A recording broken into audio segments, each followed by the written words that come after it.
안녕하세요. 윤에스더입니다. 오늘은 목사 3, 목사란 무엇인가, 목사님에 대해서 알아보도록 하겠습니다.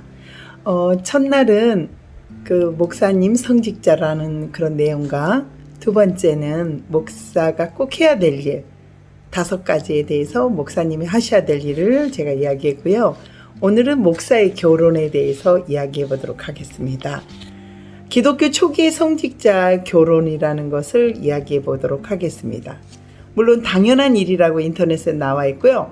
313년 교회 공인 이전에는 성직자들은 결혼을 했으며 예수의 수제자였던 사도 베드로도 결혼을 했고 자녀도 있었다라고 이야기가 나왔어요.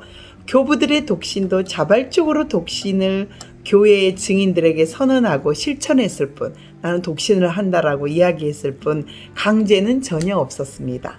많은 교부들은 결혼을 했고 자녀도 있었고요.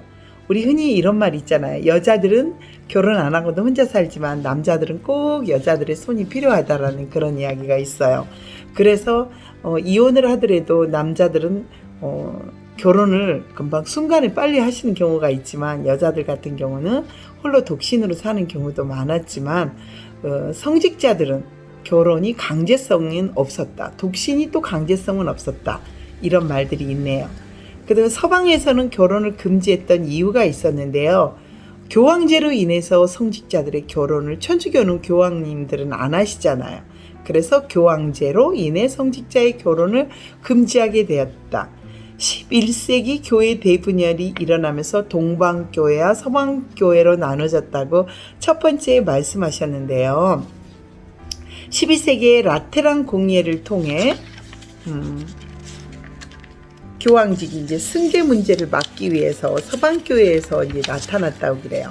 그래서 성직자의 결혼을 금지하게 되는데 그게 라테란 공예여서였다고 합니다. 약혼과 연애에 대해서는 관대한 형태로 지속되었고 결혼만 금지했을 뿐 약혼을 하거나 연애를 하거나 하는 것에 대해서는 관대했다고 그래요. 서방교회 성직자들의 대부분은 약혼을 하거나 연인과 지내며 자녀를 낳았지만 교환의 결혼과 미래도 지속적이었다. 그 가시나무새라든가 여러 가지 영화의 성직자들 수녀님이나 또 그 신부님에 대해서 이야기가 나오는 거 우리가 있잖아요. 몰래 또 파괴도 하고 또 몰래 미래도 즐기고 여기에 나와 있네요. 16세기까지 성씨를 물려주는 결혼만 금지됐대요. 16세기까지. 16세기 종교개혁이 그때 루터에 의해서 일어났잖아요. 서방교회가 현재 개신교와 천주교로 분리되자 천주교 측에서는 16세기 트리엔트 공예를 통해 결혼 및 약혼까지 금지되었다. 천주교 측에서 16세기에. 그러면 개신교의 성직자는 어땠느냐? 개신교는 서방교회 개혁 찬성파였어요.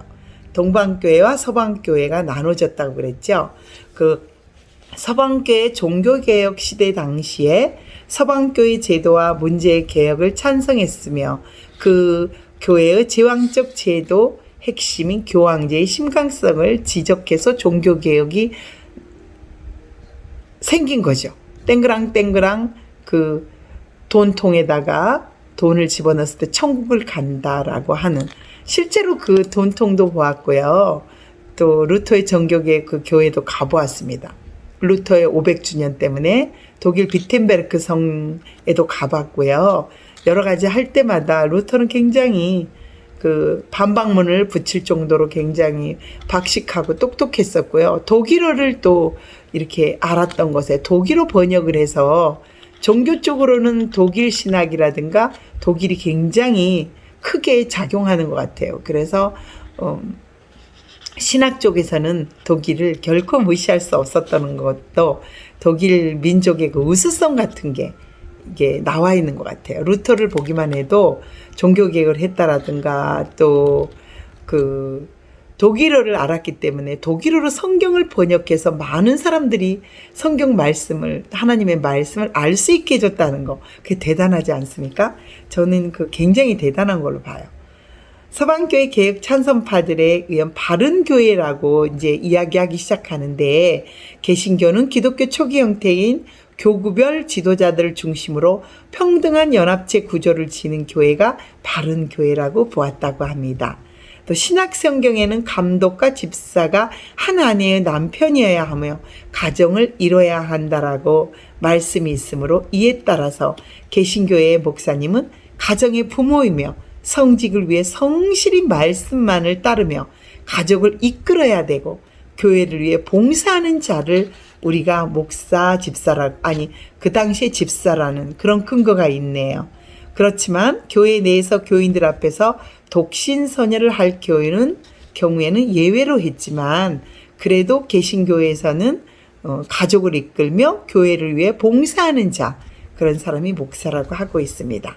서방교회에서는 12세기 1939년 라테란 공의에서 형성한 교황제도는 성경 어디에서 찾아볼 수도 없는 제도였는데 교황의 세습을 막기 위해서 확정된 결혼 금지는 성경에 위배되는 것이다라고 했습니다.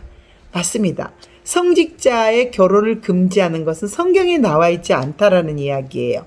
또 생활 윤리적으로 볼 때 교황들과 사제들 간의 법률적인 결혼을 하지 않고 약혼녀나 연인과 살며 자녀를 낳고 실제 혼인 생활을 하는 것과 영지를 가진 당시 사제들이 초혼권을 주장하는 것과 서방의 수녀원과 수녀원이 윤리적으로 타락한 것들을 지적하면서 개혁파 또 교회가 탄생했다고 생각합니다.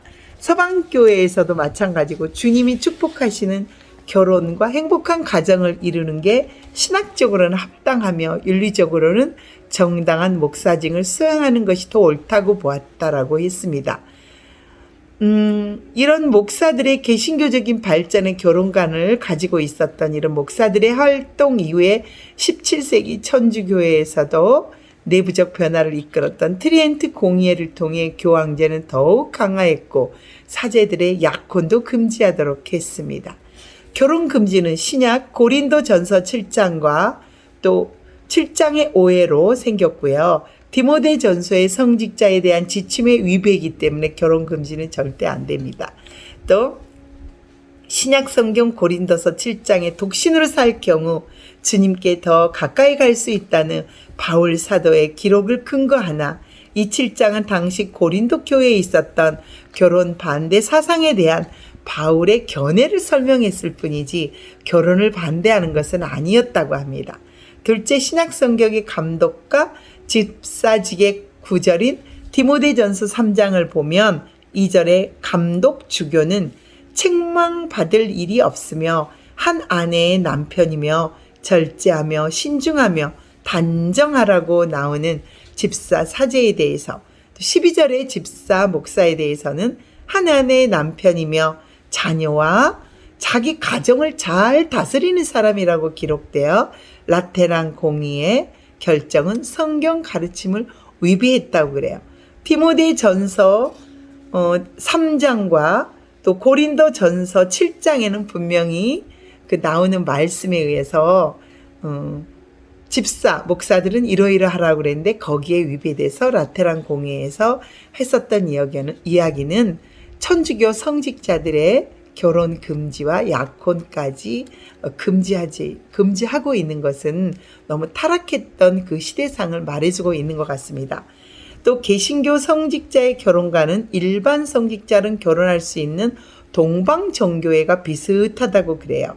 하지만 정교회에서도 개신교의 감독은 독신을 선언한 수도자 중에서 선출을 하기 때문에 결혼을 하지 않게 만드는 거죠. 하지 않고요. 동방 정교회에서 우두머리 또 선언한 수도사 독신 그 중에서 선출을 한다고 하니까 이건 좀 생각해 봐야 되겠어요.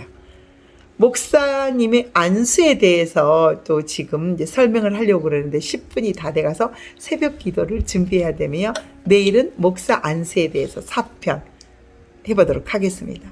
오늘은 목사님들의 결혼, 성경에 나와 있는 결혼에 대해서 이야기해 보았고요. 요즘 목사님들이 너무 세속화되어서 이혼을 밥 먹듯이 하는 사람도 있고요. 그러지 않았으면 좋겠어요. 또 하나님께서 정해준 그 짝을 기도하면서 신중하게 기도하면서 하나님의 뜻을 쫓아가길 바라겠어요. 예수님을 안 믿었을 때는 몰랐기 때문에 이혼이라는 것에서 성립할 수 있지만 주님을 알고 진정한 주님을 아는 목사님이나 사모님이나 그리고 또 일반 성도님, 권사님, 장로님, 또 집사님 이렇게 교회를 다니시는 분은 사별이 아니고서는 정말 하나님의 뜻을 아무리 부족해도 아무리 아니라고 그래도 하나님의 뜻을 간구해 봐야 될 것 같습니다. 감사합니다. 오늘은 목사님의 결혼관에 대해서 알아보았습니다. 감사합니다. 유네스터 여기에서 새벽 기도도 준비해야 되기 때문에 오늘 여기서 끝내도록 하겠습니다. 감사합니다.